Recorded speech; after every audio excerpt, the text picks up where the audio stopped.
안녕하세요. 이번 주 과학탐구 실험은 탐구 보고서 작성 방법에 대해서 수업을 하도록 하겠습니다. 우리가 과학탐구 실험 첫 시간에 귀납적 탐구와 연역적 탐구, 과학적 탐구 방법에 대해서 수업을 들었습니다. 과학탐구는 실험을 하고 탐구를 하고 그냥 끝내는 것이 아니라 보고서로 작성해서 그 기록을 남겨야 합니다. 자, 그것에 대해서 오늘 조금 더 알아보도록 하겠습니다. 탐구 보고서는 탐구 내용과 결과를 자세히 알 수 있도록 탐구의 모든 과정을 정리한 탐구 활동의 최종 결과물이다 라고 이렇게 나와 있습니다. 자, 탐구 활동의 최종 결과물이다.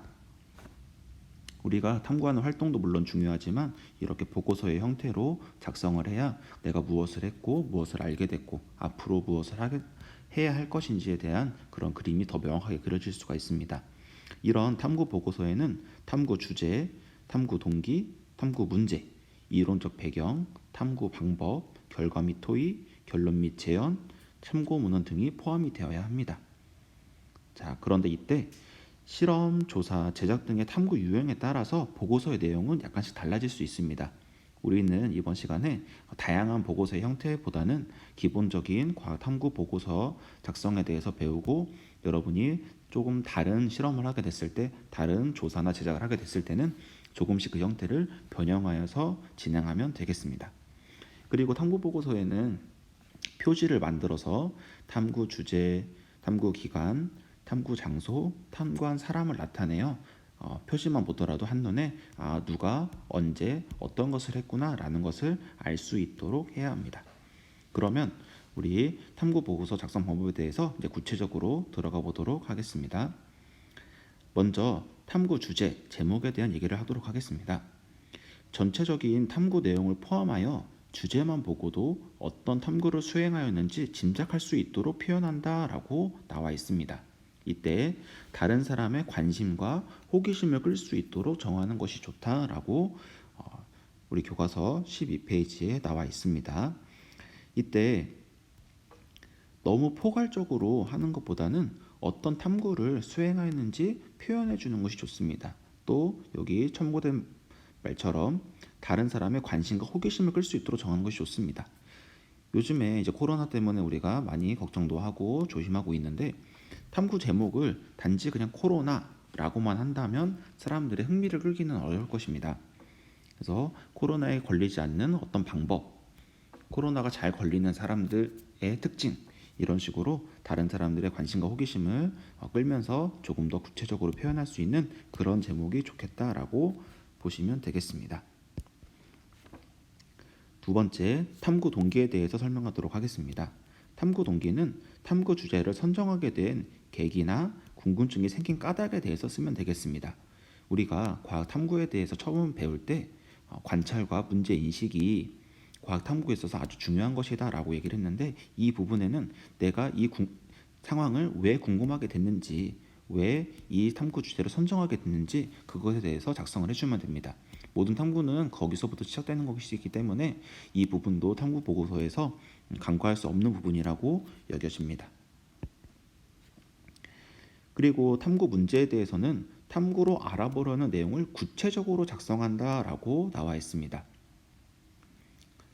추상적으로 야, 나는 이런 게 그냥 궁금해 라고 하지 말고 나는 어떤 것이 궁금하고 이것을 어떻게 알아보려고 한다 라는 형식으로 탐구 문제를 제시하면 되겠습니다. 이때 탐구 문제는 여러 개를 제시를 할 수가 있고 어떤 상황에 대해서 다양한 것이 궁금할 수 있기 때문에 여러 개를 제시할 수 있고 또 그 문장은 의문문 형태로 이것이 왜 그럴까?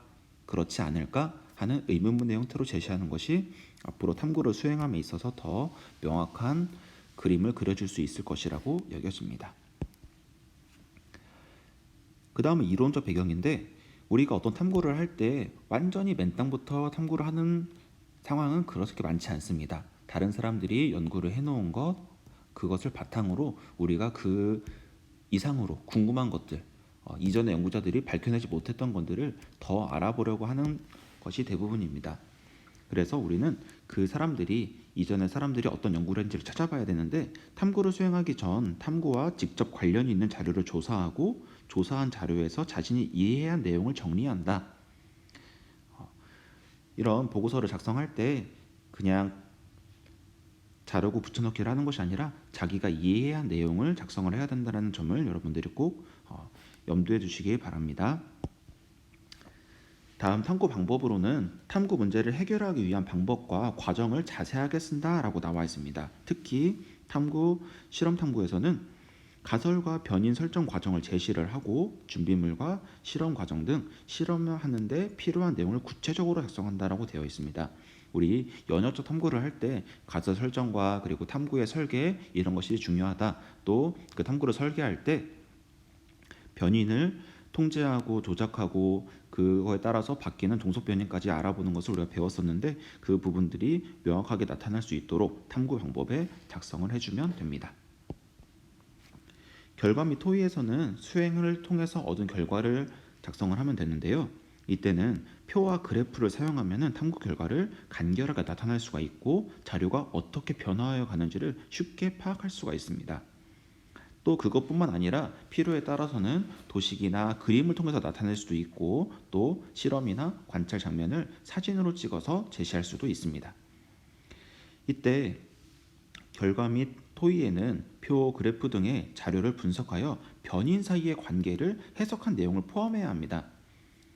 독립변인을 통해서 종속변인이 변화한다고 했는데 그 관계를 이 부분에서 여러분들이 해석을 해주시면 되겠습니다.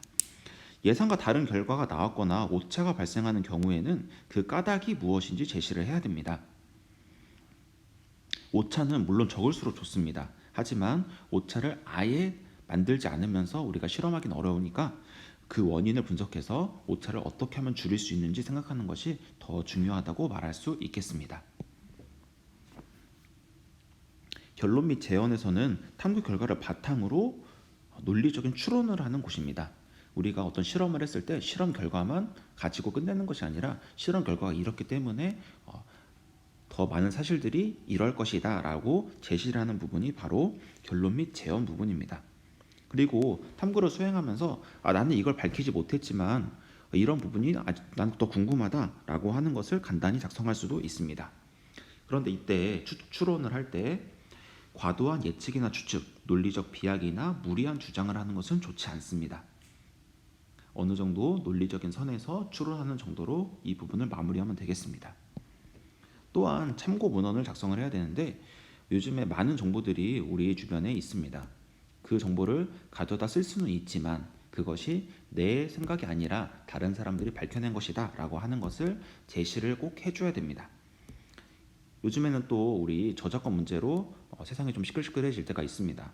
그렇기 때문에 여러분이 어떤 자료를 참고했다면 그 참고한 자료가 어디로부터 나온 것인지 그것을 꼭 제시를 해줘야 되는데 우리 교과서에 책, 논문, 인터넷 사이트에서 얻어온 자료를 어떻게 제시할 것인가에 대한 방법이 나와 있습니다.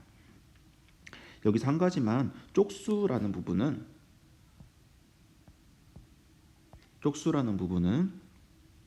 그 책의 논문의 전체 쪽수가 아니라 자신이 참고한 그 쪽수를 기입해주면 되겠습니다. 탐구 보고서 작성에 대해서 우리 다시 한번 알아봤는데요. 한 번 더 정리해 보도록 하겠습니다. 탐구 제목을 정할 때는 주제만 보고도 어떤 탐구를 수행하는지 알 수 있도록 해줘야 됩니다. 이때 다른 사람들의 관심과 호기심을 끌 수 있도록 정하면 좋습니다.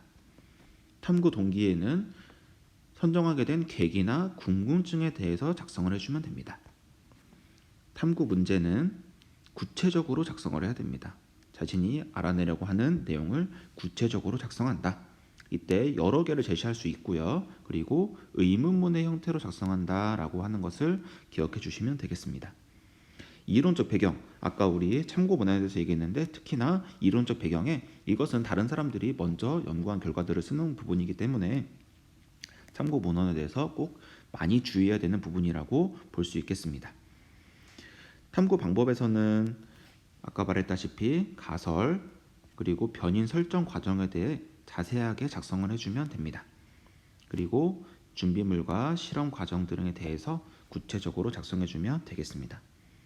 결과 및 토의에서 말할 것은 표와 그래프로 나타낸다, 도식이나 그림으로 나타낸다, 사진으로 제시할 수 있다. 이런 부분을 여러분들이 기억해 주시면 되겠습니다. 또 여기서 중요한 것, 오차는 적을수록 좋지만 원인을 분석하는 것이 더 중요하다. 다시 한번 얘기하지만 우리는 오차가 없는 실험을 하기는 매우 힘듭니다. 오차가 나올 때 그 오차가 왜 나왔을까? 오차에 대한 분석을 하는 것이 중요하다라는 것을 기억해 주시면 되겠습니다. 마지막 결론 및 재현에서는 논리적인 추론을 한다라는 부분을 기억하시면 되겠어요. 무리하게 비약적으로 추측하고 하지 말고 논리적으로 내가 실험을 이렇게 했는데 이런 결과가 나왔다.